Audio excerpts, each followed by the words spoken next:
राम राम। आप देख रहे हैं प्रदेश का नंबर 1 और सबसे भरोसेमंद news channel India news Haryana. मैं हूं आपके साथ पराग गुप्ता। हरियाणा कांग्रेस में क्रॉस वोटिंग को लेकर चंडीगढ़ में कांग्रेस अनुशासन समिति की बैठक हुई। बैठक की अध्यक्षता समिति के चेयरमैन धर्मपाल मलिक ने की। बैठक में धर्मपाल मलिक के अलावा दूसरे सदस्य भी शामिल हुए। इस बैठक में क्रॉस वोट के 5 विधायकों को बुलाया गया, लेकिन 5 में से सिर्फ 2 विधायक ही बैठक में शामिल हुए। शैली चौधरी और रेणु बाला अनुशासन समिति की बैठक में पहुंचे।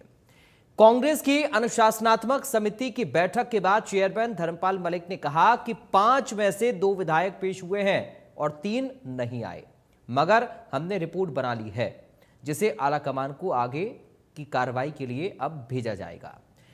धर्मपाल मलिक ने कहा कि बाकी 3 विधायकों ने क्रॉस वोट के आरोपों को नकारा है। हमने रिपोर्ट तैयार की है और उसे हाईकमान को भेजा जाएगा। धर्मपाल मलिक ने कहा कि विधायकों ने जो कहा है उसकी भी रिपोर्ट तैयार की जाएगी।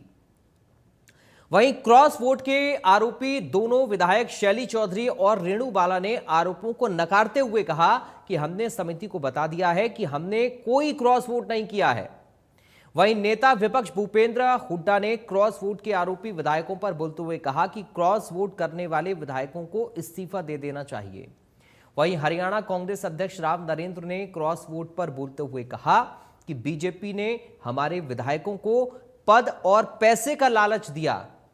कांग्रेस की अंदरूनी कलह पर बीजेपी के नेता जमकर चुटकी ले रहे हैं। कैबिनेट मंत्री अनिल विज बोले, कांग्रेस धराशायी हो चुकी है। मोहन लाल बड़ौली ने कहा, कांग्रेस में पसंदीदा विधायकों को बचाया जा रहा है और दूसरों को फंसाया जा रहा है। आज बड़ी बहस में इसी मुद्दे पर करेंगे चर्चा, लेकिन उससे पहले कुछ सवाल हैं। कांग्रेस में कलह भारी, बयानबाजी जारी, जवाब से कितना संतुष्ट अनुशासन कमेटी? विधायकों का इस्तीफे से इनकार, क्या बढ़ेगी तकरार? कांग्रेस ने 5 के नाम बताए, 4 नाम छिपाए। 4 विधायकों को बचाने की कोशिश हो रही है क्या? आज इन्हीं सवालों के इर्द गिर्द हमारी बड़ी बहस रहने वाली है। बने रहिए अगले 1 घंटे हमारे साथ। पेंडिंग थे पुराने मुद्दे, उनको हमने डिस्कस किया है। और जहाँ तक सवाल जो आपके अंदर जो इतनी उत्सुकता है, वो है जो 5 जो विधायक हैं जिनको हमने नोटिस दिए थे, उन 5 विधायकों में से 2 लोगों ने जवाब नहीं दिया जी, जिनके नाम हैं मिस्टर मोहम्मद इजराइल और मोहम्मद इलियास। इन 2 लोगों ने जवाब नहीं दिया। 3 लोगों ने जवाब दिया है और तीनों ने एलिगेशंस डिनाई किए हैं। लेकिन हमारी एक हर तरह से रिपोर्ट जो हुआ है मामला, और हमने बात की है CLP लीडर से भी, और BK हरिप्रसाद जी जो प्रभारी हैं, जो वहाँ जिनकी ड्यूटी थी, जो एजेंट थे, हमने सारी चीज़ों को डिस्कस करके और कुछ चीज़ें सोच विचार करके डिसीजन लिए हैं, जो अभी हम डिस्क्लोज नहीं कर सकते।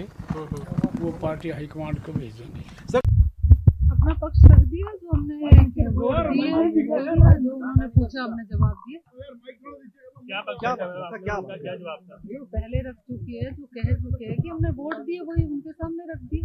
तो क्या वो आपके जवाब से संतुष्ट है? हम उन्होंने पूरी गौर से हमारी बात सुनी है, वो आगे लिखेंगे। देखो, जो हम पहले दिन से कहते आ रहे कि हमने वोट दिए, वही बात हमने कमेटी के सामने रखी। वही बोला है जो पहले से बोलते आ रहे कि हमने वोट दिया। कि हमने आज अपना पक्ष रखने के लिए यहाँ पर आए थे और हमने अपना पक्ष रखा। जो भी कमेटी का यहाँ से अपना हाईकमान के लिए निर्णय जाएगा, वो हाईकमान तय करेगा, और आगे की रणनीति क्या होगी वो तो हम जनता के बीच में रहेंगे। हम तो मैंने अपना पक्ष यही रखा कि हमने 16 तारीख को हमारे जो वहाँ पे प्रभारी जी थे, हमारे BK प्रसाद जी, उनको मैंने अपना वोट दिखाया, और वोट दिखाने के बाद उन्होंने मुझे ये भी कहा कि आप अपना वोट को इसको फोल्ड करें तब डालें। उनके सामने ही वोट दिखाया, फोल्ड किया, तब जाके हमने वोट को पेटी में डाला। आज आपको बुलाया था क्रॉस वोट का जो आरोप है नहीं उस पर नहीं क्या नहीं कहना नहीं चाहोगे? बुलाया था, तो हम आज अपना पक्ष रखने के लिए यहाँ आए थे। कैसे उठ गया जो वैलिड वोट है? पांच का मेरे से नहीं, उन लोगों से जिनने इलेक्ट करके भेजा है उनको धोखा दिया इन्होंने। वो अगर इनमें इखलाक है तो इस्तीफा दें, लोग जवाब दे देंगे।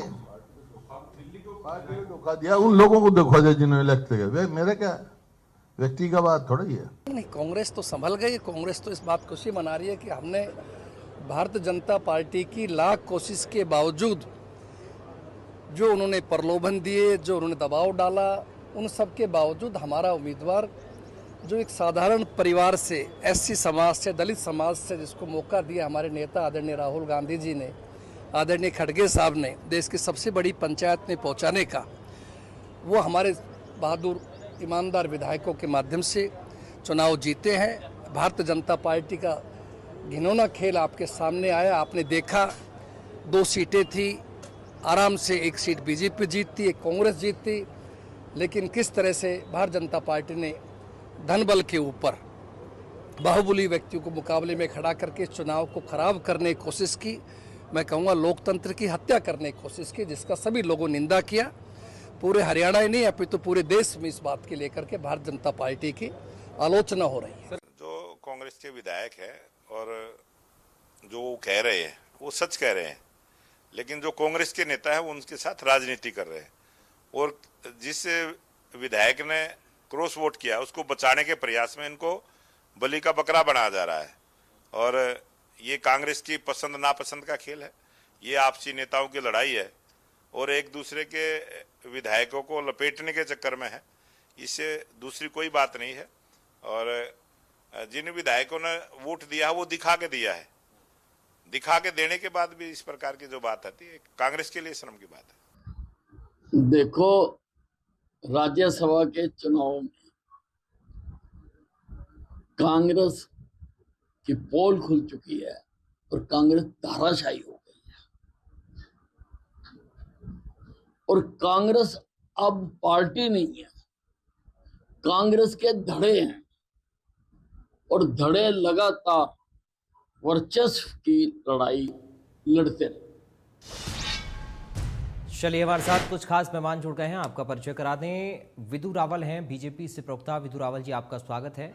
राय सिंह गुर्जर हैं कांग्रेस पार्टी से प्रवक्ता। राय सिंह गुर्जर जी, आपका स्वागत है। इनेलो से प्रवक्ता ओंकार सिंह हैं। ओंकार सिंह जी, आपका स्वागत है। और डॉक्टर रविंद्र मलिक, वरिष्ठ पत्रकार, इस वक्त हमारे साथ जुड़ गए हैं।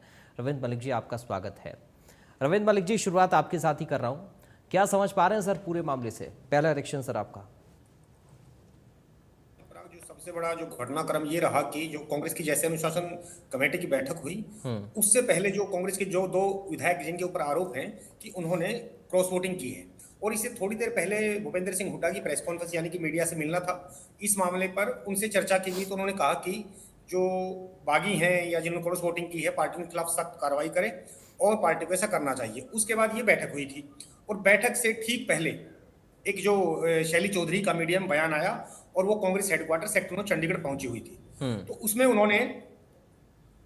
उन्होंने जो बात रखी मीडिया के सामने, उन्होंने कहा कि हमें पता लगा कि 3 अप्रैल को हरियाणा कांग्रेस की बैठक है अनुशासन कमेटी की, और हमें पता लगा तो हमने लेटर लिखा कमेटी के हेड को, धर्मपाल मलिक को। तो उन्होंने हमें अपना पक्ष रखने के लिए बुलाया। इस पर हमने काफी देर तक अपना पक्ष रखा और हमारी बात को गंभीरता से सुना गया। तो अब इसमें एक बात स्पष्ट है कि ये दोनों विधायक जो कुमारी सैलजा खेमे से कही जाती हैं और सबको स्पष्ट रूप से पता भी है, इन दोनों का एकदम जो अनुशासन कमेटी की बैठक में पहुंचना काफी अपने आप में बड़ा एक कहीं नाटकीय घटनाक्रम रहा पूरे दिन, जिसकी चर्चा रही। एक बात ये साफ हो गई कि ये दोनों विधायक किसी भी तरह से ये नहीं मान रहे हैं कि इन्होंने क्रॉस वोटिंग की है, और ये पार्टी में बने रहने के लिए हर संभव कोशिश भी कर रहे हैं। और अभी जो दूसरा खेमा हुड्डा खेमा है वो लगातार इनको घेर रहा है। अब चूंकि अब धर्मपाल मलिक ने और जो 2 पार्टी जो इसकी अनुशासन कमेटी के हेड हैं और जो उनकी सदस्य जो हैं जो कुरुक्षेत्र सांसद रही हैं, उन्होंने भी मीडिया से बातचीत में कहा कि चूंकि पार्टी का अंदरूनी मामला है और बेहद अहम है, तो मीडिया के सामने हम इसको डिस्क्लोज नहीं कर सकते। लेकिन एक ये बात पूरी तरह से तय होगी कि धर्मपाल मलिक ने मीडिया से आज बातचीत में कहा कि ये जो पूरा मामला है इसमें कम से कम 2 विधायक तो आज पेश हुए हैं, एक का लिखित में बयान आया है, और जो दूसरे 2 विधायक हैं मोहम्मद इजराइल और जो मोहम्मद इलियास हैं, हकीम और पुराना से हैं, उनके खिलाफ पार्टी एक तरह से एक्शन लेने के मूड में नजर आ रही है। लेकिन इन तीनों विधायकों को लेकर पार्टी ने अभी तक कुछ नहीं कहा है। हालांकि इतना जरूर कहा कि हर हाल में पार्टी जो है, पार्टी की अनुशासन कमेटी हाईकमान को अपनी तरफ से क्रॉस वोटिंग को लेकर जो पूरा प्रकरण है, इसकी पूरी रिपोर्ट हाईकमान को भेज देगी। इसके ऊपर जो भी कार्रवाई करनी है, जो सुप्रीम अथॉरिटी है, वो इस पे फाइनल कॉल लेगी। अब सबसे जो बड़ी बात मैं आपको बताऊं, जिस तरह भूपेंद्र हुड्डा से बात की गई और लगातार जो विपक्षी खेमे की जो दोनों विधायक, इनसे बातचीत चल रही है मीडिया की, एक बात स्पष्ट रूप से तय हो गई है कि ये पूरी लड़ाई अब हुड्डा वर्सेस कुमारी सैलजा समर्थकों की हो गई है। इसमें कोई दो राय नहीं है। और ये भी तय है कि ये जो दोनों विधायक हैं, इन्होंने एक तरह से मना कर दिया कि हमने क्रॉस वोटिंग नहीं की है।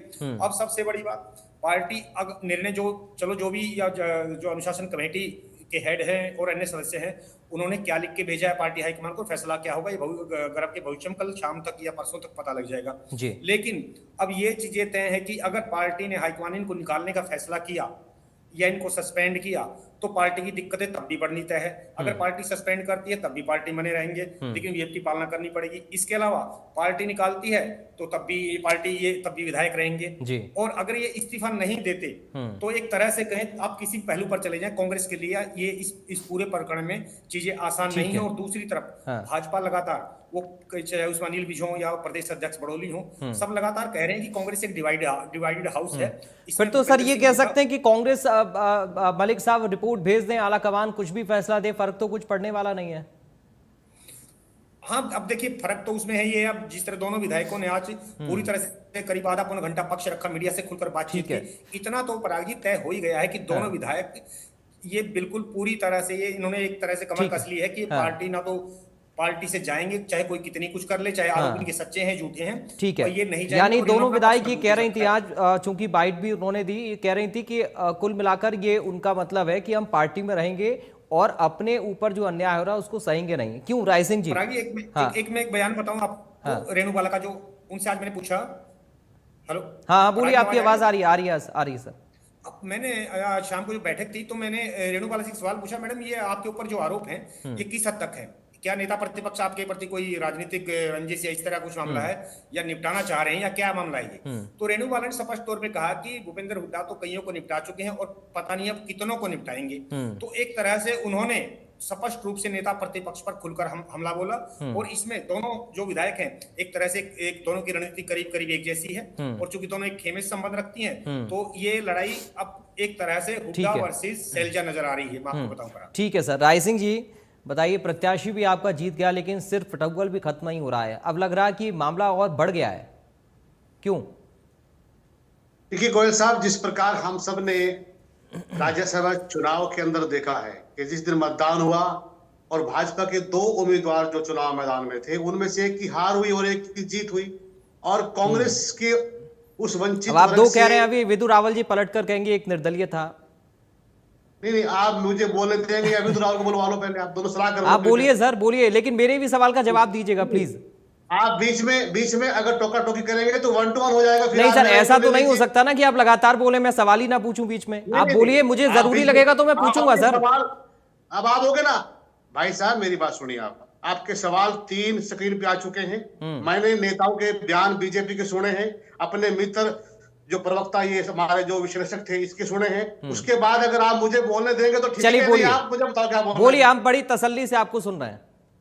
जी हाँ, देखिए राज्यसभा चुनाव हुआ, चुनाव में 2 भाजपा के उम्मीदवार थे, कांग्रेस का उम्मीदवार था। हमारा गरीब वंचित वर्ग से था, जो देश की सबसे बड़ी पंचायत में जाना चाहता था। हमारी पार्टी ने फैसला किया था। भाजपा ने दूसरे उम्मीदवार को जिताने के लिए, जिसके तथ्य हैं, पूरे की पूरी कैबिनेट ने शाम को 6 बजे तक भी, 7 बजे तक और रात के 2 बजे तक दावा किया कि भाजपा का दूसरा उम्मीदवार जीत रखा है, हमने उसकी पूरी तैयारी की हुई है, कांग्रेस हारेगी। लेकिन लोकतंत्र को चीरहरण देखा, निर्वाचन अधिकारी की पक्षपाती देखी, किस प्रकार लोकतंत्र को हरियाणा में तार होते हुए देखा, और फिर भी कांग्रेस का उम्मीदवार जीता। ये सबसे बड़ा एक कार्यक्रम उस दौरान रहा, परिणाम रहा। फिर 5 वोट क्रॉस के आरोप लगे जिन विधायकों पर, मान्यवर प्रभारी जो विधायक दल के नेता ने लगाए, उनमें से 5 में से 3 आज अनुशासन समिति के सामने पेश हुए, क्योंकि बीच में विधायक दल की बैठक दिल्ली में हुई।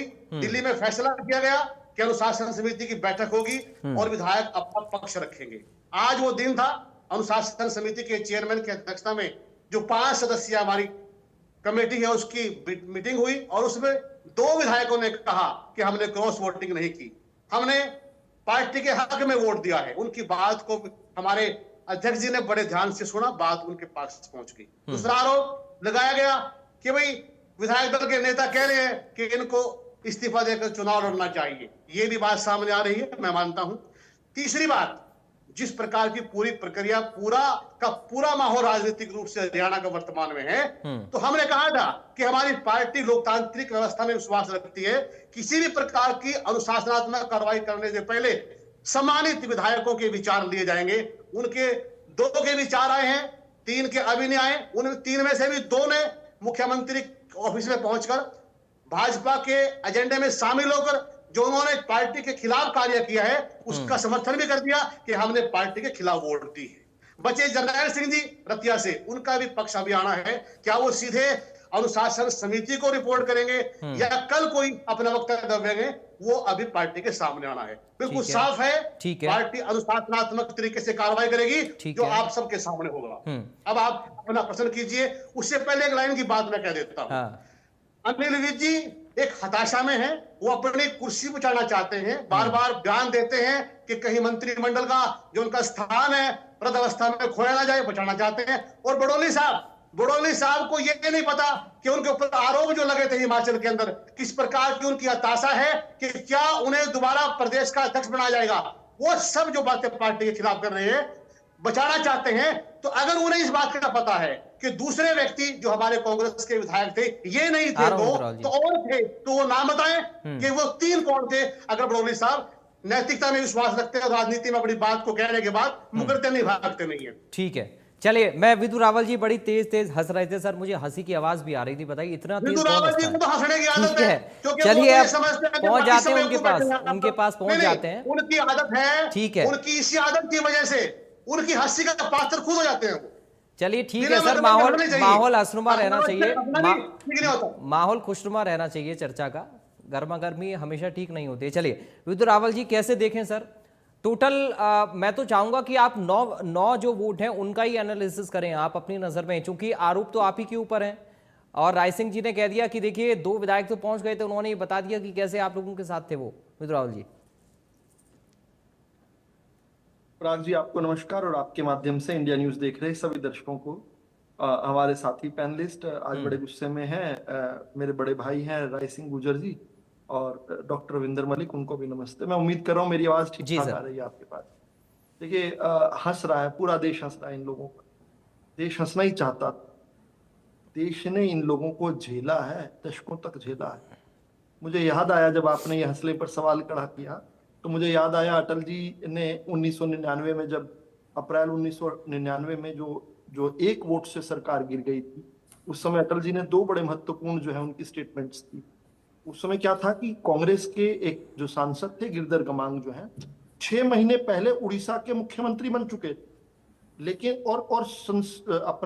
उन्होंने इस्तीफा भी सांसद पद से दे दिया था। भारतीय जनता पार्टी निहित सरकार थी, स्वर्गीय बाल योगी जी उसके स्पीकर थे। बस वो एक टेक्निकल फॉर्मेलिटी थी, स्पीकर ने उनका इस्तीफा स्वीकार कर लिया था, सेक्रेटरीट से केवल एक ऑर्डर आना था। इसी बीच जो है विश्वास मत हो गया। लेकिन जो व्यक्ति 6 महीने पहले इस्तीफा देकर मुख्यमंत्री बन गया, वो व्यक्ति बेशर्मी से चुनाव में वोट करने आया विश्वास प्रस्ताव में, उस 1 वोट से भाजपा की सरकार गिर गई।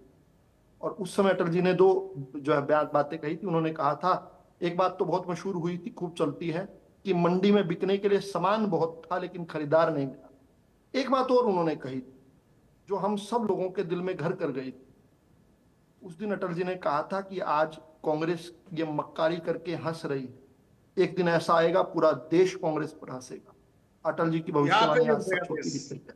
बीच में नहीं बोलना। अरे क्या आप क्यों रात के 2 बजे देखा है? चलिए सुन लेते हैं, एक बार पूरी बात हो जाए। राय सिंह जी एक बार मैं सहमत हूं उनकी बात से कि हंसेगा देश आपके ऊपर, लोकतंत्र को चीरन कर। छोड़ दो इस बात। शर्म वाला आदमी कांग्रेस में नहीं जाता, बेशर्म आदमी ही कांग्रेस में। हाँ, बेशर्मों की पार्टी भाजपा खूब है, ये बात ठीक है आपके बीच में नहीं बोला। चलिए सर, अब बीच में टोकट आके नहीं बोला हूं, आप डिबेट मत खराब कीजिए। डिबेट मत खराब कीजिए। आप अपनी बात रखिए, मैं अपनी बात रखूंगा। आपकी अपनी मान्यता, मेरी अपनी मान्यता, और इस लोकतंत्र के अंदर मुझे मेरी मान्यता रखने का पूरा अधिकार है। नहीं, और मान्यता मुझे में विदु जी, एक मुझे क्वेश्चन है बीच मेरा, में मान्यता में ठीक है राय सिंह जी, राय राय सिंह जी देखिए अभी ओंकार सिंह जी के पास भी मुझे जाना है, ऐसे समय खराब होगा प्लीज। दर्शक चलो, सबकी बात ठीक है, सुनना ठीक है। चाहते हैं, आपकी बात सुन चुके हैं, मेरी बात भी सुनना चाहते हैं। जरा बल्कि। आपका आपने क्या बोलना है ये मैंने तय नहीं किया, मैं जो बोलूंगा वो आप तय नहीं करेंगे। मुझे मेरा मत रखने दीजिए भैया। आप तो लोकतंत्र की दुहाई देते हैं, संविधान की किताब दिखाते हैं। जी जी, वो है हमारे पास। ऐसा ही नहीं कि मैंने अपना मत इस प्रकार से कांग्रेस का रखा है। एक बहुत प्रसिद्ध व्यंग्यकार हुए हैं शरद जोशी, उन्होंने 1977 में जो है, जब आजादी के 30 साल हो गए थे, उन्होंने कांग्रेस के बारे में एक व्यंग लिखा था, बहुत मशहूर हुआ था वो व्यंग। उसके एक दो लाइनें आपको पढ़कर सुना देता हूं। उन्होंने कहा कि देश में समस्याएं बहुत थी, कांग्रेसी भी बहुत थे, समस्याएं बढ़ रही थी, कांग्रेस भी बढ़ रही थी। एक दिन ऐसा आया कि समस्या कांग्रेस हो गई और कांग्रेस समस्या हो। अब इस देश ने उस समस्या का समाधान ढूंढ लिया, कांग्रेस को जिस प्रकार से किया। अच्छा एक बात बताइए ना प्रयाग, इसका विश्लेषण करेंगे, आपका सवाल बिल्कुल वाजिब है, इनका विश्लेषण होना चाहिए। लेकिन मेरा तो इससे एक बड़ा सवाल है, लार्जर सवाल है, और इस पर बेशक जो है डॉक्टर रविंद्र मलिक भी जवाब दे सकते। इस चरित्र के लोग जो हैं, जो मंडी में बिकने का अपना सामान अपने विधायकों को मानते हैं, जिन्होंने टिकट देकर इन लोगों ने चुनाव लड़वाया, ऐसे लोगों को क्या कभी किसी भी चुनाव में, क्या जनता को ऐसे लोगों को वोट करना चाहिए? क्या अपने देश की जान से प्यारे अपने देश की सत्ता ऐसे लोगों के हाथ में दे सकते हैं हम लोग? आप विचार कीजिए इस पर, ये तय कर लेंगे कौन सच्चा है कौन झूठा है। लेकिन आज कांग्रेस पार्टी, अब आपने क्योंकि सवाल किया उसको बहुत थोड़े समय में 30 सेकंड में अपनी बात पूरी कर दी। शैली चौधरी और रेणु बाला दोनों जाकर वोट कर आए। जो प्रक्रिया है वो ये कहती है कि अपने जो इलेक्शन एजेंट होते हैं उनको वोट दिखाना होता है। शैली चौधरी जी जब वोट करके आई थी तो भारतीय जनता पार्टी की तरफ से जो इलेक्शन एजेंट बैठे थे वहां पर मंत्री गौतम जी, उन्होंने आपत्ति जताई थी। 15 मिनट तक वोट रुक गया था। उससे पहले भूपेंद्र हुड्डा तो देख चुके थे ना किसको वोट दिया, बीके हरिप्रसाद तो देख चुके थे ना किसको वोट दिया। तो मेरा एक छोटा सा सवाल है, 15 मिनट तक वो शैली चौधरी के वोट की लड़ाई क्यों लड़ रहे थे? अगर शैली चौधरी ने भाजपा को वोट दिया होता जैसा कि आरोप लगाया जाए, देखो कॉमन सेंस की बात है, वैसे कांग्रेस कॉमन सेंस कांग्रेस में कॉमनली नहीं पाई जाती, फिर भी मैं ये कॉमन सेंस की बात पूछता हूं। भूपेंद्र हुड्डा ने वोटिंग को रुकवाया, 15 मिनट तक वोटिंग रुकी रही, और ये कब? शैली चौधरी का वोट देखने के बाद। तो क्या भूपेंद्र हुड्डा भाजपा को शैली चौधरी ने वोट दिया, वो वोट कैंसिल करवाना चाह रहे थे? कमाल है। दूसरी बात, अनुशासन समिति के अध्यक्ष कौन है? यही धर्मपाल मलिक तो कांग्रेस को जो है ठुकराकर दूसरी पार्टी में चले गए थे।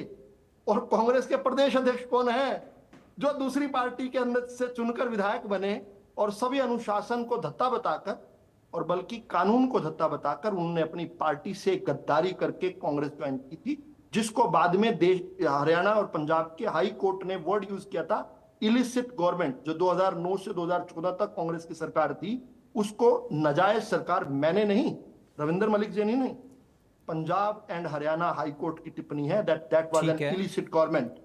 तो ऐसे चरित्र के लोगों के साथ क्या जनता को रहना चाहिए? एक बड़ा सवाल जो है मैं इस डिबेट के सामने छोड़कर जाऊं। ठीक है सर।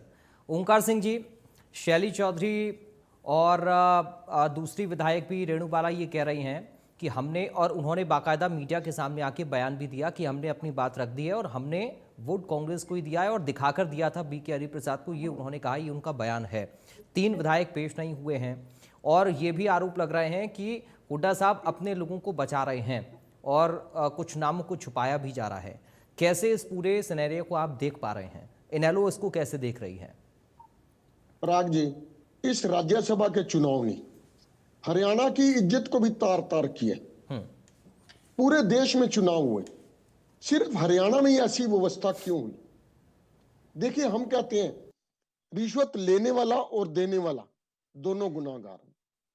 अब 9 विधायक, मैं 5 नहीं बोलूंगा यहाँ पे, 9 विधायक कांग्रेस के और 1 विधायक बीजेपी का भी, वो विधायक जिसको वोट ही डालनी नहीं आती, 3 लाख जनता का प्रतिनिधित्व करने का हक रखता है, चाहे वो कांग्रेस के 4 हो चाहे बीजेपी का 1 हो।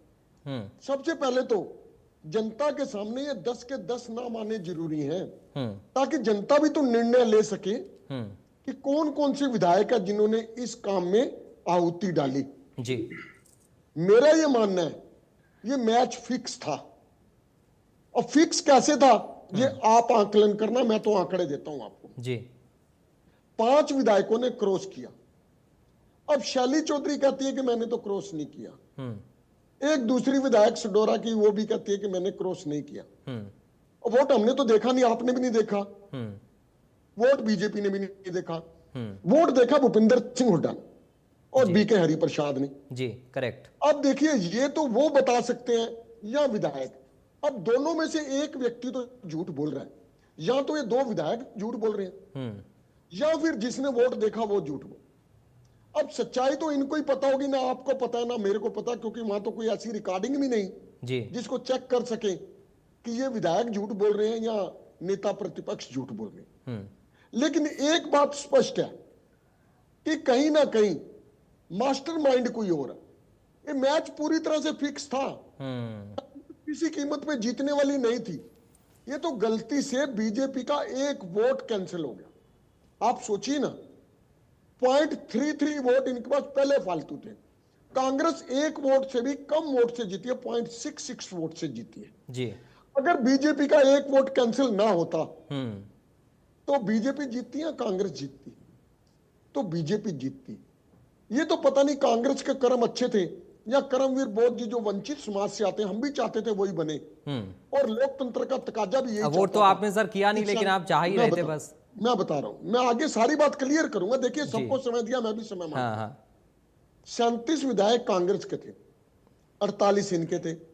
लोकतंत्र का तकाजा ये कहता था कि एक सदस्य कांग्रेस का और एक बीजेपी का जाना चाहिए। लोकतंत्र तो यही कहता है ना। खरीद फरोख्त की शुरुआत किसने करी? तीसरा सदस्य कैसे खड़ा हो गया?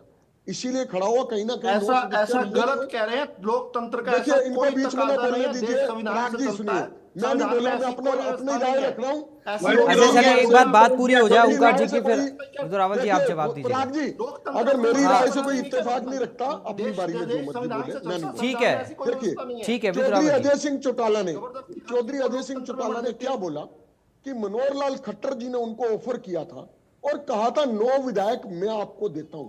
इसका मतलब मास्टरमाइंड कहीं ना कहीं कोई और है जिसने सारी मैनेजमेंट करी। और जनता के सामने लोकतंत्र है, जनता के सामने आना चाहिए। आज बीजेपी अपने आप को पाक साफ करने में लगी है। अरे भाई तुम कैसे पाक साफ हो सकते हैं? तुमने खरीदारी करी है, तुमने मैनेज किया है, तुमने लोकतंत्र की हत्या की कोशिश करी है। ये तो कांग्रेस का और उस करमवीर बोध की मुकद्दर अच्छे थे कि बीजेपी की एक वोट कैंसिल हो गई। अगर कैंसिल ना होती तो कांग्रेस का सदस्य बनना तय ही नहीं था। और मैं तो ये कहता हूं, अगर विधायक झूठ बोल रहे हैं, कांग्रेस के 2 विधायक, और उन्होंने सच में क्रॉस किया, तो कांग्रेस को सख्त निर्णय 9 के प्रति लेना चाहिए। मैं ये नहीं कहता इनको निकालो या इनको सस्पेंड करो, ये इनका निर्णय है।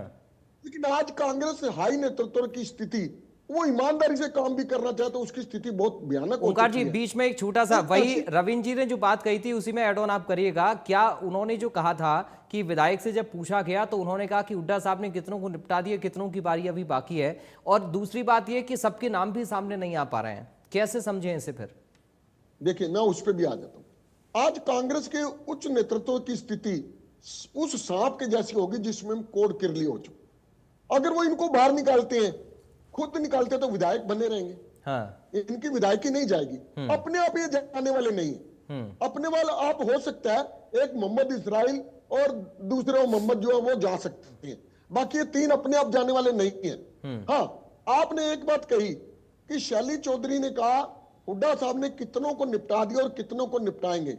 ये बात अगर हम पिछले सिनेरियो को देखें तो ये सच प्रतीत होती है, क्योंकि हुड्डा साहब ने कई लोगों को निपटाया। आज कुलदीप बिश्नोई और किरण चौधरी अगर कांग्रेस से बाहर हैं तो उसी की बदौलत है। लेकिन आज की परिस्थिति ये हुड्डा साहब जाने या शैली चौधरी जाने।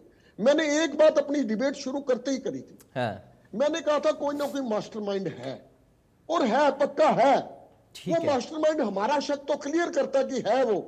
लेकिन अब क्योंकि हम पब्लिक डोमेन में बैठे हैं, किसी पर ऐसे लांछन नहीं लगाना चाहिए। तो लेकिन मेरे को लगता है कल को जब कभी पत्ते खुलेंगे, क्योंकि खुलेंगे जरूर, सच्चाई उजागर जरूर होती है। तो हो सकता है गंगाधारी शक्तिमान निकले, ठीक है, ये आप मैं क्या कह रहा हूँ ठीक ये है। आप समझ चुके होंगे। ठीक है सर। लेकिन आज परिस्थितियां एक बात कहकर, आज परिस्थितियां ऐसी हैं, प्रदेश की जनता जान चुकी है, कांग्रेस डाउनफॉल में आई है, क्योंकि कांग्रेस की आज भी कहीं ना कहीं फूट उजागर हो रही है। लेकिन बीजेपी कौन से काम कर रही है? क्या अच्छे काम कर रही है बीजेपी? हमने वोट नहीं डाला, उसका कारण मैं बता देता हूं 1 मिनट में क्यों नहीं डाला। चौधरी अभय सिंह चौटाला ने बिल्कुल 3:30 बजे आके कहा कि हम वोट से एब्सेंट रहेंगे। उन्होंने एक बात और कही थी कि कांग्रेस के 30 वोट भी नहीं आएंगे। बिल्कुल सही कहा था उन्होंने, उनको असल पोजीशन मालूम थी। अगर हम वोट करते तो पराग जी मैं पूछना चाहता हूं, क्या हम आजाद कैंडिडेट उस कैंडिडेट को करते? आप इसे पूछना चाहता हूं जिसने 2019 में हमारी पार्टी जब टूटी उसने हमारी पीठ में छुरा घोंपा, और इस बात की घोषणा चौधरी अभय सिंह चौटाला ने 11 मार्च को कर दी थी कि अगर कोई व्यक्ति हमारी पीठ में छुरा घोंप के चाहता है कि हमारा हमदर्दी बन जाए या हम उसकी हमदर्दी ले लें, तो हम ले नहीं पाएंगे। और ये उन्होंने आजाद कैंडिडेट के बारे में कहा। अब 3:30 बजे जब अभय सिंह चौटाला जी ने प्रेस कॉन्फ्रेंस करी, उस समय कांग्रेस के सारे विधायक वोट डाल चुके थे। उनको पता था कि अब वो गड़बड़ी नहीं हो सकती। अगर वो पहले निर्णय ले लेते पराग जी, अगर वो मान लो 2 बजे प्रेस कॉन्फ्रेंस करके कह देते कि हम तो वोट डालेंगे नहीं, जहां बीजेपी ने 9 वोट मैनेज किए थे वहां मेरा भाई कांग्रेस का साथी भी मानेगा, वहां 9 की जगह 10 भी मैनेज कर लेते, 11 भी मैनेज कर लेते, और कैंडिडेट 100% बीजेपी का जीतता। एक बात कह के समाप्त करूंगा, ये बीजेपी वाले प्रवक्ता को कोई बीमारी है और गंदी बीमारी है जो ये बीच में बोलते हैं। जब मैं नहीं बोल रहा, मैंने अपना ठीक है, चलिए आप खत्म करिए। लेकिन अब इसको भी कहना चाहता हूँ, अगर ये मेरे को डिस्टर्ब कर रहा है, अब ये बोलेगा तो मैं भी बोलूंगा। ठीक है, नहीं बीच में नहीं, आप खत्म करिए, आप निजी मत होइए प्लीज। चलिए इसके बारे में एक ठीक है, हो गया सर, हो गया, तंग करने की कोशिश, हो गया सर। अब निजी नहीं, प्लीज नहीं, खत्म करिए, आप खत्म करिए, खत्म करिए, हो गया। इसको बीमारी है कोई? ठीक है, हो गया सर, प्लीज खत्म करिए। दोनों से मेरा निवेदन है, खत्म करिए प्लीज। रुक जाइए। विदुर रावल जी आइए मुद्दे पर आइए, रखिए अपनी बात, फिर मैं राय सिंह जी आ रहा हूं आपके पास, रविंदर जी आऊंगा। विदुर रावल जी रखी बात, आपको आवाज आ रही है क्या? क्या रखेगा ये व्यक्ति बात? मुझे आवाज आ रही है, आ रही है, हाँ बोलिए। ओंकार जी प्लीज, मैं निवेदन कर रहा हूँ। आप मेरी बात डाउन करना चाहते हो, कर दीजिए। नहीं सर, हो गया ना, आप खत्म करिए सर, आप खत्म करिए, ऐसे तो समय खराब होगा ना। इसको जरूर अकल दूंगा कि जो व्यक्ति तेरे बीच में नहीं बोलता उसके बीच। ठीक है सर, खत्म करिए, चलिए खत्म करिए प्लीज। नहीं खत्म करूंगा ये, सॉरी ओंकार जी प्लीज, मैं निवेदन कर रहा हूँ आपसे, खत्म करिए सर, निजी मत होइए। देखिए ऐसे समय खराब हो रहा है। सुनिए, मैं तकरीबन 25 मिनट आराम से बैठा रहा, सबकी बात सुनी मैंने, किसी के बीच में नहीं बोला। गोयल साहब कृपया क्रम को मत काटिए, ठीक है, क्रम को मत काटिए। चलिए ठीक है, व्यवस्था बनाए रखिए आप। चलिए ठीक है, खत्म करिए आप। विदुर रावल जी आइए मुद्दे पर आइए, बोलिए। 2019 में अभी बताया कि किसी ने पीठ में छुरा घोंपा। अच्छा, वर्तमान में छोटा सा क्विज ले लेता हूं। बात कर वर्तमान बीच में क्यों बोल रहे हो? प्लीज सर, देखिए मैं बिल्कुल नहीं, ऐसे नहीं, हमें आउट कर दो, हमें मंजूर है। लेकिन सर हो गया, चलिए आपने एक बार, उन्होंने एक बार किया, आपने कर लिया, अब खत्म करिए प्लीज, खत्म करिए, क्योंकि समय खराब होगा सर। ऐसे नहीं, देखिए पराग जी, जब भी मैं डिबेट में आता हूँ ये व्यक्ति बीच में गलत वर्डिंग बोलता है, इसकी गंदी आदत। सर देखिए कोई निजी लड़ाई तो है नहीं आप लोगों की। अरे निजी लड़ाई, विचारों की लड़ाई है। चलिए खत्म करिए ना प्लीज, खत्म करिए। अरे आप ही बड़ा दिल दिखा दीजिए प्लीज। ओंकार जी, बड़ा दिल कहा, छोटे से आदमी का बड़ा दिल कैसे? चलिए ठीक है, ठीक है, आप मुझे फिर मजबूरन डाउन करना पड़ेगा दोनों को ऑडियो में, किसी और के पास ऐसे देखिए समय खराब होगा ना सर। बड़ा हुआ तो क्या, मैं दोनों से निवेदन कर सकता हूँ, बस मैं निवेदन ही कर सकता हूँ ना सर, ऐसे समय खराब होगा। आगे से ये कहता है कि मैं नहीं बोलूंगा तो मैं चुप रहूंगा, चलिए नहीं बोलेंगे सर। विदुर रावल जी बोल दीजिए सर। व्यक्ति मैं नहीं बोलूंगा, चलिए नहीं बोलेंगे। मैं व्यक्तिगत कभी भी टिप्पणी नहीं करता हूँ, मुझे ना आवश्यकता है। क्या व्यक्तिगत नहीं, दर्शकों को इंटरेस्ट है इस बात में, दर्शकों को बात में इंटरेस्ट है, बात क्या कही गई उस पर जरूर टिप्पणी करूंगा। इन्होंने कहा कि 2019 में एक व्यक्ति ने पीठ में छुरा घोंपा, यानी तो हमारी पीठ में घोंपा हम डिसाइड करेंगे, तू डिसाइड करेगा क्या? बीच में क्यों बोल रहे हो? मुझे 3 बार हमने डिसाइड करना, ऐसा नहीं हो पाएगा ना सर, प्लीज हम डिसाइड करेंगे, तू कौन होता है डिसाइड करने? ओंकार जी आप ऐसा नहीं करते सर, क्यों कर रहे हैं फिर? ओंकार जी प्लीज मत करिए, इसने हमारा दिल दुखाया। मैं चलिए अब खत्म करिए सर, अब उससे ज्यादा समय आप खराब हो जाएगा सर, पहले से ज्यादा समय आप खराब हो जाएगा, प्लीज। विदुर रावल जी आइए। मारना हिंसा नहीं है, इसको जो है दूसरे परिप्रेक्ष्य में लिया जाए। देखिए, मैं दोबारा से शुरू करता हूं। तो इन्होंने कहा, मैंने इन्हीं की बात को आगे बढ़ा रहा हूं, इन्होंने कहा 2019 में एक व्यक्ति ने पार्टी छोड़ दी, अर्थात पीठ में छुरा को। मेरे तो बहुत बड़ी विनम्रता से जो है एक छोटा सा सवाल है, वर्तमान में इंडियन नेशनल लोकदल के प्रदेश अध्यक्ष का नाम क्या है? श्रीमान रामपाल माजरा। अच्छा, अगर इसने मेरे से सवाल किया तो मेरे से कितनी बार कितनी बार पीठ में छुरा ठोक चुके हैं? सुनिए, मीडिया में हम निर्णय लेंगे, हमारी पार्टी है, तू कौन है? तुम तो आपकी पार्टी है, तो हमारी पार्टी है, हमने निर्णय लेना। मैंने कौन नहीं है, ये हम निर्णय पार्टी है। लेंगे। मैंने कब कहा? मुझे तो पसंद ही नहीं है आपकी पार्टी। हाँ, तो तुम देखो क्या करना है। टिप्पणी लोगों को ना, आप आ गए यहाँ पर बदतमीजी करने के लिए। कोई बात नहीं, मेरी टिप्पणी तो जाएगी। कितने लोग हैं जिनको तुमने अपनी पार्टी में शामिल किया? प्रयाग जी प्लीज, प्रयाग जी चलिए, मैं निवेदन कर रहा हूँ, प्लीज ओंकार जी, अब हो गया, प्लीज अब मत करिए, अब मत करिए सर, अब मत करिए ओंकार जी, हो गया सर। बोलिए, ओंकार जी, अब हम चर्चा की दूसरे पड़ाव में चल रहे हैं, प्लीज खत्म करिए, क्योंकि कुछ देर बाद समय खत्म हो जाएगा, फिर मैं आ नहीं पाऊंगा आप लोगों के पास, फिर आप लोग शिकायत करेंगे, मैं समय नहीं देता हूं। ऐसा मत करिए, समय ही खराब हो रहा है। विदुर रावल जी जल्दी से अपनी बात रखिए, फिर राय सिंह जी आ रहा हूं, थोड़ा सा वेट करिए। ये प्रदेश का सबसे अधिक देखे जाने वाला चैनल है। जिस दिन राज्यसभा की वोटिंग हो रही थी, केवल यही चैनल सुबह 3 बजे तक लाइव था और मुझे सौभाग्य मिला हुआ था, मैं ही 3 बजे तक इस चैनल पर लगातार डिबेट कर रहा था। उस दिन भी मैंने एक बात कही, ये वोटिंग हो जाएगी, कांग्रेस वाला जीते चाहे निर्दलीय जीते, दो लोगों के बीच में लड़ाई थी, एक के पास 20 वोट थे, एक के पास 37 वोट थे जी। 20 वाला 27 तक पहुंच गया और 37 वाला 28 पर रह गया। लेकिन मैंने उस दिन भी एक बात कही, इसमें सबसे बड़ा लूजर जो है वो निकल कर जो आएगा, वो आएगा इंडियन नेशनल लोकदल। ना खुदा ही मिला, ना विसाले सनम, ना इधर के रहे ना उधर के रहे। क्या बोला इन्होंने 3:30 बजे? 3:30 बजे अभय सिंह चौटाला आए। श्रीमान अभय सिंह चौटाला ने क्या कहा? अरे वो भूपेंद्र हुड्डा, भाई बीच में क्यों बोलता है आदमी? हमारी पार्टी नहीं दिया, खुजली है क्या तुम्हें? खुजली है क्या? क्या दिक्कत? बात कर रहे तो भैया प्लीज सर, चलिए बात पूरी हो जाए एक बार। हमारे विधायक निर्णय लेंगे, तुम कौन हो? भैया बदतमीजी मत करो, तुम यहाँ क्यों आए हो फिर? अरे सर, हो गया ना ओंकार जी, प्लीज ओंकार जी आप खत्म करिए सर, नहीं डालेंगे तो हम ओंकार जी आप खत्म करिए, उनको बात पूरी तो करने दीजिए कम से कम। प्राग जी व्यवस्था बनाए रखें, नहीं होगा, गलत सही दर्शक तय कर लेंगे। हाँ चलिए, 3:30 बजे, हाँ आइए सर। 3:30 बजे श्रीमान अभय सिंह चौटाला जी, इंडियन नेशनल लोकदल के सुप्रीमो, ने एक बात बड़ी महत्वपूर्ण कही। उन्होंने कहा कि भूपेंद्र हुड्डा ने कहा ना बीजेपी को वोट करो ना कांग्रेस को वोट करो, इसलिए जो है ना मैं बीजेपी को वोट कर रहा हूं ना कांग्रेस को कर रहा हूं। इससे क्या साबित हुआ? इससे यह साबित हो गया कि जिस तरह भारतीय जनता पार्टी हरियाणा की ए टीम है, ये कहते हैं ना, ये बीजेपी हुड्डा बीजेपी की बी टीम है, कोई कहता है Indian National Lokdal B team है।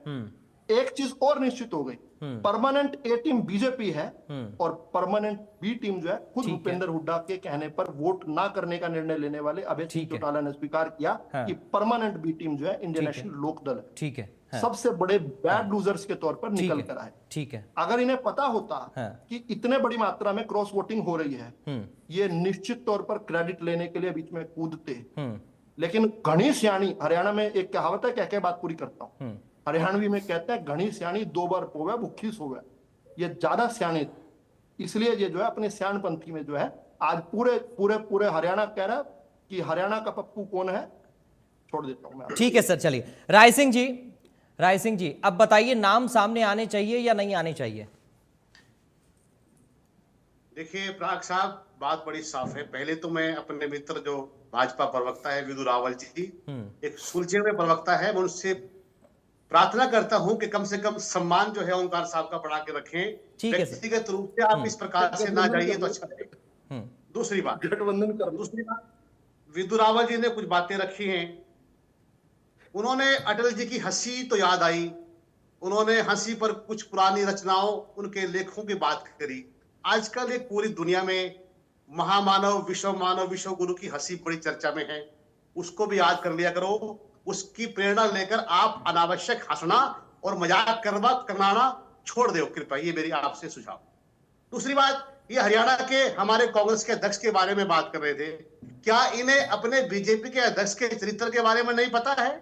उनके पास किस किस प्रकार के आरोप है। राय सिंह जी क्यों एक आज मिनट, अपने पद नहीं पर अब बने हुए हैं? अब चर्चा को एक मिनट नहीं, मैं चर्चा घूमने नहीं दूंगा सर, अभी एक मिनट रुकिए। नहीं चर्चा मत घुमाइए सर, फिर और समय खराब हो जाएगा, चर्चा घुमाइए मत प्लीज। नहीं चर्चा घूमेगी नहीं सर, मैंने सीधा सा पूछा कि भूपेंद्र हुड्डा किसको बचा रहे हैं और नाम उजागर क्यों नहीं हो रहे हैं। ये सवाल बार बार तैर रहा है सर, हरियाणा की राजनीति में सवाल तैर रहा है। राय सिंह जी प्लीज इस पर आइए, प्लीज इस पर आइए। अनावश्यक सवाल क्यों करते हो फिर? ये उनका जवाब मिलना तय है। पराग जी, मैं इस प्रकार से अनावश्यक सवालों जो विदु जी करते हैं या कोई भी करे उसका जवाब देना जानता हूं। तीसरी बात, मैं ये कह रहा हूं सर, आज की चर्चा पर ही रहिए प्लीज। मैं अपने ओंकार जी का, जो हमारे सम्मानित नेता हरियाणा के लोकदल के बड़े पुराने नेता हैं, मैं उनके परिवार को भी जानता हूं, उनकी बहुत बातें मैंने सुनी। मैं दो बातों का समर्थन करता हूं। पहली बात, उन्होंने कहा कि पूरा लोकतंत्र इस देश को जान चुका है, समझ चुका है पूरे देश की जनता कि देश के अंदर लूटने वाली, तोड़ने वाली, खरीदने वाली, डराने वाली, धमकाने वाली और चोरी से सरकार बढ़ाने वाली पार्टी केवल बीजेपी है, जो पूरा देश। लेकिन राय सिंह जी, आपको यह भी तो समझना पड़ेगा ना कि कांग्रेस की विधायक क्या कह रही हैं। वो कह रहे हैं कि पार्टी के अंदर ही सिर्फ टगुल चल रहा है। वो ये भी आपके ही नेता कह रहे हैं सर। राय सिंह जी आप ही के नेता कह रहे हैं। अरे खरीदने वाला कैसे खरीद लेगा? अगर आप आरोप खरीदने का लगा रहे हैं तो कैसे खरीद लेगा जब पार्टी एकजुट होगी? अरे पराग साहब, जब प्रदेश के कैबिनेट के मंत्री राज तक ये कहें कि हमारा दूसरा उम्मीदवार भी जीत रहा है, हमने पूरी व्यवस्था की हुई है। ठीक है, पूरी व्यवस्था क्या होती है? अरे पूरी व्यवस्था के पीछे सारे कारण हमको पता है सर। आपने ऐसे ही व्यवस्था वाला बयान, आपने व्यवस्था वाला बयान मुख्यमंत्री का भी चलाया था खूब काट कर। ठीक है सर, आपने व्यवस्था वाला बयान मुख्यमंत्री का भी खूब काट कर चलाया था, सैनी साहब का, वो भी हमें याद है। ठीक है, चलिए आप उस पर मत चाहिए, मैं रविंदर मलिक जी के पास, ठीक है मैं रविंदर सर के पास आ रहा हूँ। ठीक है सर, आप देखिए बेदी जी के विचार, ठीक है आप देखिए जितने भी इनके 2-3 और राव नरवीर जी के विचार, कैबिनेट के मंत्री के विपुल गोयल जी के विचार, सबने क्या कहा कि पूरी की पूरी व्यवस्था है, हमारा दूसरा उम्मीदवार भी जीतेगा। चलिए तो ठीक है, ये ओंकार जी की बात का समर्थन है। चलिए, चोर लोग जो हैं लोकतंत्र को लूटना चाहते हैं, हड़पना चाहते हैं। चलिए रविंदर जी, कौन सी व्यवस्था समझ पा रहे हैं आप? और दूसरा विदु रावल जी आऊंगा, एक सवाल रविंद्र जी से पहले, कौन सी व्यवस्था रविंद्र जी आप समझ पा रहे हैं? दूसरा, ये विधायकों का नाम उजागर हो और मास्टरमाइंड कौन है ये भी पता लगाना जरूरी है ओंकार जी के मुताबिक। रविंद्र जी देखिए पराग जी, मैं बताऊं, जो क्रॉस वोटिंग को लेकर तो करीब करीब स्थिति साफ हो चुकी है कि एक तरह से कमेटी के अध्यक्ष ने कह दिया कि वो रिपोर्ट को कल भेज देंगे और उसके ऊपर पार्टी हाईकमान फैसला लेगी। लेकिन इससे परे जो अहम पहलू है ना इनवैलिड वोट का, उसके ऊपर लगातार जो कांग्रेस के दो बागी कहे जा रहे हैं, जिन क्रॉस वोटिंग के आरोप लग रहे हैं, जिसमें जो दोनों विधायिका जो आज आई थी, इनका यह कहना है कि पार्टी उन विधायकों के नाम क्यों नहीं उजागर कर रही जिनके वोट इनवैलिड पाए गए हैं जी। इसी बीच मैं आपको बताऊं, 29 तारीख को चंडीगढ़ में रणदीप सुरजेवाला की प्रेस कॉन्फ्रेंस थी। इसी बीच पत्रकारों ने उनसे पूछा कि जी जो वोटिंग होती है और जो इनवैलिड वोट हुए हैं, क्या पार्टी के जो पोलिंग एजेंट है उनको पता नहीं? तो उन्होंने बताया कि जो पोलिंग एजेंट होता है, चाहे उसमें किसी पार्टी का हो, मैं आपको बताऊं, उनको पता होता है। जैसा उन्होंने बताया, उन्होंने कहा कि बाकायदा आगे से और पीछे से दोनों तरफ से वोट दिखाया जाता है पोलिंग एजेंट को। उस वक्त बीके हरिप्रसाद भूपेंद्र सिंह हुड्डा थे, तो इसका मतलब सीधा स्पष्ट था उनका कि रणदीप सुरजेवाला महासचिव है और बड़ा चेहरा है कांग्रेस का, राष्ट्रीय स्तर के नेता है। उन्होंने एक तरह स्पष्ट कर दिया कि भूपेंद्र सिंह हुड्डा को पता है, इसका मतलब ये। और दूसरी तरफ अगर पता है तो पार्टी उनका नाम उजागर क्यों नहीं कर रही? हालांकि भूपेंद्र सिंह हुड्डा कई बार कह चुके हैं मीडिया के सामने, कैमरे पे भी और ऑन द रिकॉर्ड भी, ऑफ द रिकॉर्ड भी, कोई मेरे को नहीं पता, ऐसा आमतौर पर नहीं होता। और दूसरी तरफ भाजपा का भी करीब करीब इनवैलिड वोट के मामले पर यही रवैया है। हालांकि कोई कह रहा है कि साउथ हरियाणा से विधायक उनका वोट इनवैलिड हुआ है, तौर पर कुछ सामने नहीं है। तो ऐसे में दोनों पार्टियां इनवैलिड वोट जिन विधायकों के हुए हैं उन पर कुछ नहीं बोल रही। और ये देखिए आप, कांग्रेस के जो एक तो स्पष्ट है, जो उसमें पूर्व मंत्री है रहे हैं कांग्रेस के जो विधायक हैं, वो उनका वोट इनवैलिड हुआ, उसको लेकर परमवीर है जो उनका क्लियर हो चुका है। लेकिन जो 3 इनवैलिड वोट हैं जिनके चलते पार्टी बड़ी मुश्किल से एक वोट से जीत पाई, वहीं दूसरी तरफ एक इनवैलिड जो भाजपा का हुआ है, पार्टी चुनाव जीतते जीतते रह गई। इनके ऊपर ना तो भाजपा कुछ बोल रही है ना कांग्रेस। चलिए कांग्रेस का हुआ, कांग्रेस में एक परंपरा सी परिपाटी हो गई, लगातार तीसरी दफा ऐसा हो रहा है कि या क्रॉस वोटिंग हुई या इनवैलिड वोट हुआ। अब भाजपा के ऊपर भी एक सवाल है कि पार्टी जो इतना मजबूत संगठन है और इतनी बार रिहर्सल करवाई गई, उसके बावजूद भी इतने बड़े लेवल की पार्टी कैडर है, सब कुछ है, और इसके बावजूद भी एक जो वोट इनवैलिड हुआ, उसका क्या कारण रहा और पार्टी उसके ऊपर भी जिस तरह भाजपा सवाल खड़े करेगी कांग्रेस के ऊपर, तो उस हिसाब से कांग्रेस की तो मजबूरियां जो भी हैं सामने आएंगी या नहीं आएंगी, जिस तरह अभय चौटाला कह चुके हैं, मैं खुद बताऊंगा, पार्टियों के नेता भी कह रहे हैं कि 2-4 दिन में पता लग ही जाएगा। ठीक है, ठीक है, बहुत संक्षेप में विद्युत रावल जी एक लाइन में उत्तर रखिएगा, फिर ओंकार जी आपके पास आ रहा हूं, लास्ट मिनट चल रहा मेरे पास। पुराना धर्रा है, 2016 में भी यही कहा गया था, रिपोर्ट भेज दी है, पार्टी हाईकमान फैसला करे। अरे उनका होगा सर, वो रविंदर जी कह रहे हैं कि आप भी तो सर थोड़ा सा खुलकर बात करिए ना। देखिए, हम ये वोट इनवैलिड होना एक फिनोमिना, ये पैन इंडिया का फिनोमिना, इसमें किसी की मोरालिटी को हम डाउट नहीं कर सकते, किसी की लेजिटिमेसी को डाउट नहीं कर सकते, कैरेक्टर को डाउट नहीं, उसी लॉजिक से कोई आवश्यकता ही नहीं है उसकी। ठीक है, बड़ी बात क्या है के अंदर भी कांग्रेस ने क्रॉस वोटिंग की है, बिहार के अंदर भी अपनी पार्टी के मत से अलग जाकर वोट किया, उड़ीसा में भी किया, ये भी पैन इंडिया फिनोमिना है। ठीक है, और तीसरी बात जो बड़ी महत्वपूर्ण है, जो खरीदने की बात कर रहे हैं, वो फिर से बात वहीं पर घूम कर आती है, क्या कांग्रेस के टिकट पर चुनाव लड़ने वाले लोग गाजर और मूली हैं? ठीक है, बहुत संक्षेप में ओंकार जी एक लाइन में उत्तर सर, प्लीज बहुत संक्षेप में रखिएगा सर। पराग जी देखिए, मेरा तो इतना ही कहना है कि 9 और 10 विधायकों के नाम सबसे पहले सामने आने चाहिए। दूसरा, आज अगर बीजेपी वाले हमारे को कांग्रेस की बी टीम कह रहे हैं, तो इनको हमारी वैल्यू तो पता लगी। ठीक है, इनको ये तो पता लगा। और देखिए कितनी अजीब बात है, दर्द सबसे ज्यादा बीजेपी को हुआ क्योंकि हमारी वजह से हारे, और हारना तो था ही नहीं, क्योंकि इनका एक विधायक क्रॉस कर चुका था। अब देखिए, जिस दिन मुख्यमंत्री ने बयान दिया, हमें बहुत खुशी हुई, उन्होंने कहा कि इनालो कांग्रेस की बी टीम है और हुड्डा साहब कह रहे हैं हम बीजेपी की बी टीम है। ठीक है, तो दोनों चीज, एक हार कर रो रहा है, दूसरा जीत कर भी हमारे पर आरोप लगा रहा है, ये बात है। इस व्यक्ति को देखिए कैसे मिर्चें लग रही हैं। अब तो समय खत्म होगा, लेकिन दोबारा जब भी मिलेंगे इसकी मिर्चों का इलाज मत जरूर करो। ठीक है, बहुत धन्यवाद, बहुत धन्यवाद आप सभी खास मेहमानों का, ओंकार जी आपका भी, विद्युत रावल जी आपका भी, राय सिंह जी आपका भी, रविंदर जी आपका भी बहुत शुक्रिया चर्चा का हिस्सा बनने के लिए। तो 2 विधायक पहुंचे कमेटी के पास, अपना बयान दर्ज कराया, 3 नहीं पहुंचे, और मलिक साहब ये कह रहे हैं कि हमने रिपोर्ट तैयार कर ली है, आला कमान के पास जाएगी। अब डेवलपमेंट इस पूरे मामले को लेकर क्या होगा ये देखेंगे। फिलहाल बड़ी बहस से मुझे दीजिए इजाजत, बाकी खबरों के लिए आप बने रहिए। राम राम।